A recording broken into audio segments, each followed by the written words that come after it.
The Matrix no longer feels like a revolution. It has become silence, ruthless, sterile, endless. There are no chosen ones like Neo anymore, only a perfect system where everything works exactly as it should. That's one way to describe the upcoming film, The Matrix 5, Integration, scheduled for release in 2029. Just like you, I have a lot of questions, and the biggest one is this: what exactly did writer Drew Goddard come up with that made Warner Brothers change their minds? Why did he decide to abandon the story of the Chosen One? The main characters of the new film will most likely be programs and machines, and they may force us to completely rethink the entire story created by the Wachowskis, who, by the way, will not be involved in the continuation. So what exactly are we getting? A prequel, a sequel, or a full reboot? My name is Evgeny, and I invite you to leave the world of dreams and dive down the rabbit hole with me to uncover everything we know about the future film, The Matrix 5. I promise it's going to be interesting. Let's begin. You take the red pill, you stay in Wonderland, and I show you how deep the rabbit hole goes. So you probably remember that after The Matrix Resurrections and after its expected box office failure, Warner Brothers said audiences shouldn't expect another sequel. Neither the studio nor the Wachowskis were planning to return to the franchise. The fourth film earned only $156 million against a budget of $190 million. As a result, the plans to revive the franchise with a new trilogy were frozen, and Warner Brothers simply shifted its focus to other projects. Lana Wachowski herself stated that she had no interest in returning to The Matrix, because the story of Neo and Trinity had already been told. In her view, that story had reached its natural ending. But in April 2024, something unexpected happened. According to Warner Brothers, screenwriter and director Drew Goddard came to the studio with an idea, a concept that could make audiences completely rethink every Matrix film that came before. The studio executives liked this fresh take on the franchise so much that they immediately gave the green light and officially announced the development of a new installment, which is expected to be released in 2029. But what kind of idea could a writer possibly bring that would make the studio give the project a green light immediately, without even seeing the final script, right after a standard pitch? And not just for one movie, but for an entire trilogy. Drew Goddard himself hasn't given any clear answers in interviews, and on his social media, as usual, there's silence. Except for one small detail, a very important one. According to him, he wants to show the other side of the story, the other side of the coin. Just imagine a scenario for a moment where the machines actually saved humanity. They built the underground city of Zion, they grow humans in the fields, they created the Matrix, and they are trying to help people survive in the world that remained after the war. The other side that Drew Goddard is talking about is a version of the Matrix where the true protagonist of the story is artificial intelligence itself. And that's exactly why the new film will not revolve around a chosen one. At the very beginning of the new project, we will be shown the first days of the war, a war that in fact was started by humans, not machines. The robots were not hostile, they were simply trying to coexist peacefully with humanity. But everything changed after the first human was killed by a service robot known as B1-6-6ER. After that incident, the relationship between creators and their creation was broken. The robot was put on trial and sentenced to destruction. Society immediately split into two camps, those who supported the machines and those who were against them. In the end, robots were hunted down, destroyed, dismantled, and melted down, and so they had no choice but to unite and build a separate city of their own. There, they successfully established their own society and quickly achieved technological progress. Soon, their products became more advanced and far cheaper than anything humans could produce.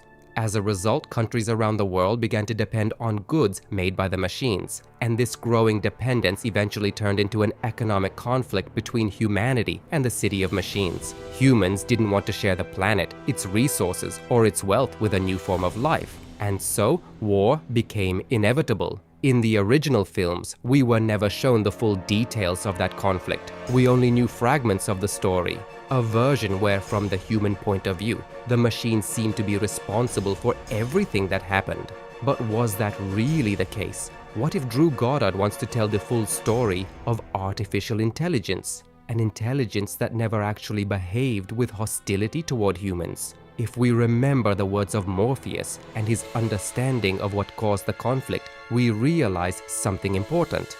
The survivors never knew the whole truth. All that reached them were fragments of information, pieces of a much larger story. We have only bits and pieces of information. We don't know who struck first, us or them. If we look at the Animatrix, especially the two parts of the Second Renaissance, written by Larry and Andy Wachowski, we begin to see a part of the truth. Humans started the war.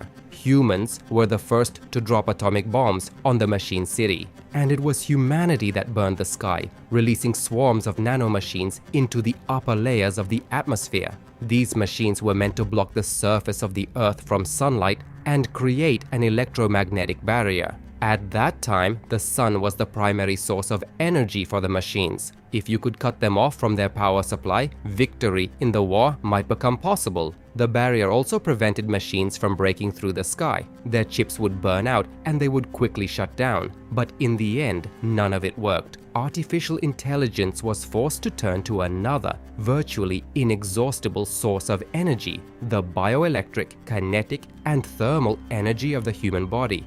And that is what ultimately allowed the machines to win the war. When humans realized they could no longer continue the resistance, they decided to surrender. But by that point, artificial intelligence had already made a different decision. It destroyed the last stronghold of humanity with a massive explosion. Meanwhile, the nanomachines that had once been released by humans continued to block the sky without control. With no sunlight reaching the surface, the Earth quickly turned into a dead world. But the survivors were given a different fate. Those who did not resist were found by the machines and placed into the endless dream of the Matrix, a virtual world where they could live out their lives. And that is how a new kind of symbiotic relationship between the two former enemies began. From this history of the war, we learn something important. Humanity itself was responsible for the catastrophe. The world had been completely destroyed, and in order to survive, humans now depended on the machines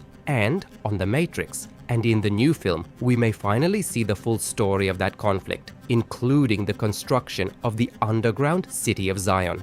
And if we take into account the statements from insiders and the studio itself, it becomes clear that the new project will not return to the story of Neo and Trinity. Instead, we will likely see the earliest versions of the Matrix and how artificial intelligence may have actually saved humanity from extinction. The machines, after all, are capable of existing without humans. That idea was even mentioned in the films themselves. You won't let it happen. You can't. You need human beings to survive. There are levels of survival we are prepared to accept. We also know that the idea of using humans as a source of electricity is more of a narrative device than something scientifically realistic. In reality, the human body produces very little energy to power complex machines. The thermal power of a human at rest is roughly about 100 watts.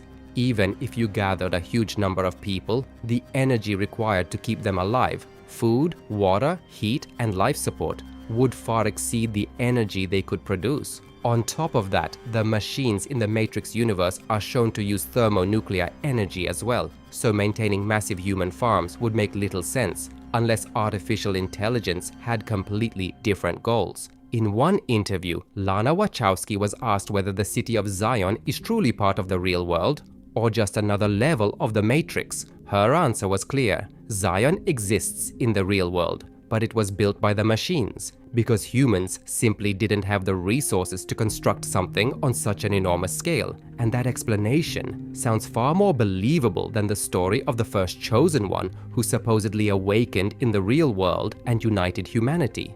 If something like that really happened, that chosen one wouldn't have survived even a single day after waking up. His muscles would be completely atrophied. He wouldn't even have the strength to stand on his own feet, which means someone must have helped him, and that someone may very well have been artificial intelligence. In fact, the first hint of this appears during the dialogue between Neo and the architect. You are here because Zion is about to be destroyed. This will be the 6th time we have destroyed it. Artificial intelligence always knew where Zion was located because the city itself had been built by the machines. And with every new reboot of the system, the Chosen One would select 16 women and 7 men to rebuild the human population. This had already happened before, more than once, but there were always people who rejected the simulation. Humans have the ability to choose, and even if their numbers were small, they still existed. So artificial intelligence solved the problem in its own way. It created Zion as a place for the awakened and quietly controlled the city through its own programs such as Trinity, Neo, and Morpheus, and through other chosen ones who were disconnected from the Matrix. Overseeing these programs in the real world was the Oracle, and Morpheus helped her, believing that he was searching for the One. Evidence of this idea can even be found in the original trilogy. We know that there is no real difficulty in uploading the consciousness of a program into a human body. Agent Smith demonstrated that perfectly. The reverse process is also possible. We saw that in the Animatrix. On top of that, every human grown by the machines has built-in wireless technology. Because of this neural transmitter, Neo was able to connect to the Matrix even without a physical cable connection. But there is one required step. Anyone who enters the Matrix through a wireless connection must first pass through a gateway controlled by a guide program. And if the human body already contains embedded wireless technology, then nothing prevents the machines from monitoring or influencing those people through a feedback signal. Which leads to a very different idea. Artificial intelligence may control not only the Matrix, but Zion as well. Everything begins at the earliest stage, when humans are grown in the fields. Programs can be uploaded as consciousness itself. Neo, Morpheus, and Trinity never knew that they could actually be programs. Behind the scenes, all of their actions were guided by the Oracle. And of course, Morpheus unknowingly helped her. The Oracle constantly gave advice about what to do in different situations. Not a single major decision happened without her involvement. The Oracle must be consulted. As you can see, Drew Goddard has an enormous playground when it comes to developing the story for a new trilogy. And according to the studio's plans, it really is meant to be a trilogy. That's exactly why production on the first film hasn't even started yet. The writer needs to prepare a story that can be divided into 3 movies. In other words, the narrative has to be fully developed from beginning to end before filming begins. At the moment, there hasn't even been an official cast announcement, but there is one interesting clue. A very strange statement recently came from Will Smith. He posted a video where he reminded everyone that back in 1997, he was originally offered the role of Neo, and at the end of the video, there's a familiar phrase, "Wake up." Only this time, it isn't "Wake up, Neo," it's "Wake up, Will." The Matrix is waiting. That's a bold statement, and during his long and successful career, Will Smith has admitted more than once that there is only one decision he truly regrets: turning down the role of Neo in The Matrix. He once said he would love the chance to fix that mistake, and I'm pretty sure that Will Smith will appear as one of the main characters in the new Matrix film. But it's very unlikely that he'll be playing the Chosen One. Morpheus is a real possibility, or maybe even an agent. Smith playing Agent Smith. Just a bit of wordplay, nothing more. Drew Goddard, though, knows how to surprise people. His past work speaks for itself. Just look at the series Lost or the film Cloverfield.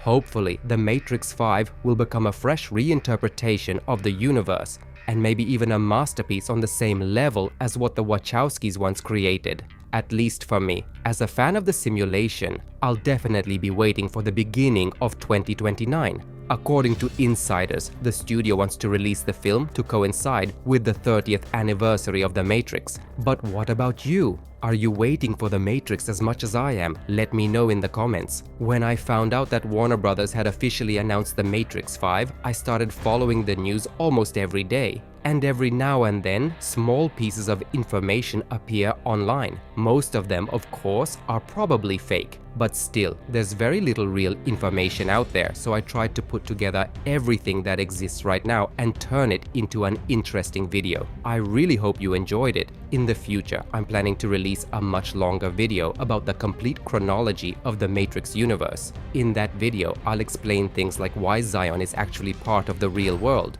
and not a second layer of the Matrix, how Neo was able to control machines in the real world, and many other details. So if you'd like to see a video like that, let me know in the comments. And honestly, just like many of you, I hope the fifth film moves away from the story of Neo and Trinity. Their story already had its ending. What I'd really like to see is the full story of the war between humans and machines. The first Matrix, the second Matrix, and how that entire system evolved. That would be incredibly interesting. And that's all for today. Don't forget to like the video and subscribe to the channel. This was Evgeny. See you soon.